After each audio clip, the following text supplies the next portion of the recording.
Praise the lord. యోబు గ్రంథం 22వ అధ్యాయం 28వ వచనం. మరియు నీవు దేనినైనా యోచన చేయగా అది నీకు స్థిరపరచబడును, నీ మార్గముల మీద వెలుగు ప్రకాశించును.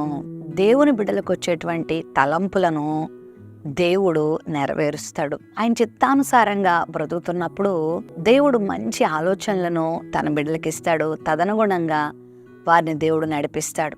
దావీదు గొర్రెలను కాసుకుంటున్నటువంటి సందర్భంలో ఒక మాట ప్రభు సన్నిధిలో ప్రార్థన చేసుకుంటాడు. ప్రవ్వా, నేను ఎక్కలేనంత ఎత్తైన కొండపైకి నన్ను ఎక్కించవా? ఇశ్రాయేల్ జనాంగము అందరిలో పై చేయి వారిగా, అందరిలో ఉన్నతమైన వారిగా ఉండునట్లుగా నువ్వు సహాయం చేయవా?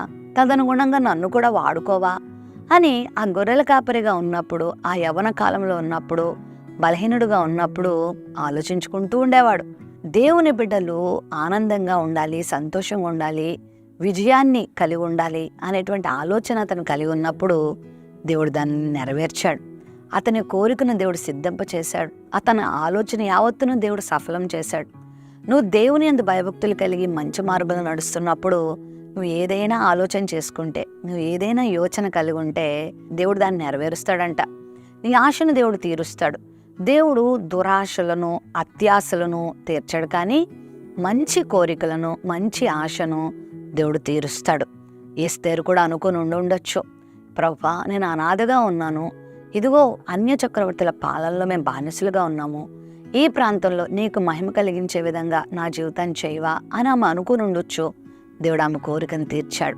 నీ మార్గాల మీద దేవుడు వెలుగు ప్రకాశింపచేసే దేవుడై ఉన్నాడు. కొన్నిసార్లు కొన్ని ఆలోచనలు, కొన్ని భవిష్యత్తు గురించిన కొన్ని తలంపులు కలిగినప్పుడు మన చుట్టూ ఉన్నవారో, లేకపోతే మన ఇంట్లో వారో, మన స్నేహితులు దాని మీద కొన్నిసార్లు నీళ్ళు పోసేస్తూ ఉంటారు.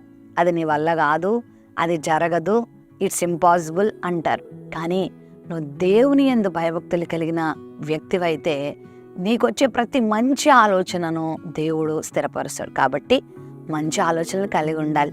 భవిష్యత్తు గురించిన శ్రేష్టమైన అనుభవాలతో నువ్వు విశ్వాసంతో జీవించాలి. నేను మంచిగా ఉంటాను, నేను ఆరోగ్యంగా ఉంటాను, నేను ఆశీర్వదించబడతాను, నా దేవుడు నన్ను నడిపిస్తారు, నా దేవుడు నా చేయి విడవరు, ఈ కష్టంలో నుండి దేవుడు నన్ను విడిపిస్తారు, ఈ శ్రమలో నుండి ప్రభు నన్ను విడిపిస్తారు, తన నామాన్ని ఆయన గొప్ప చేసుకుంటారు, నా జీవితాన్ని ఆశీర్వాదకరంగా చేస్తారు అనేటువంటి మంచి ఆలోచనలు కలిగి ఉంటే దేవుడు దాన్ని స్థిరపరుస్తాడు. కాబట్టి ఈ రోజు నుంచి ఒక మంచి హోప్ఫుల్ లైఫ్, ఈ రోజు నుంచి ఒక నిరీక్షణ కలిగినటువంటి వారిగా మీరు జీవించగలిగితే దేవుడు దాన్ని స్థిరపరుస్తాడు.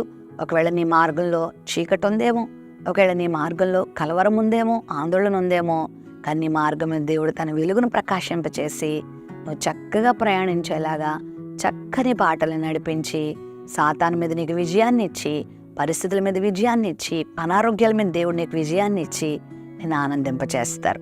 ప్రేమ నమ్మకం కలిగిన మా తండ్రి, నీ బిడ్డల యొక్క ప్రతి మంచి ఆలోచన మీరు నెరవేర్చి, వారు కలుగుంటున్నటువంటి ప్రతి కోరిక, వారికున్న ప్రతి తలంపును మీరు నెరవేర్చి, వారి మార్గముల మీద వెలుగు ప్రకాశింప చేయమని యేసు నామములో ప్రార్థిస్తున్నాం తండ్రి. ఆమెన్.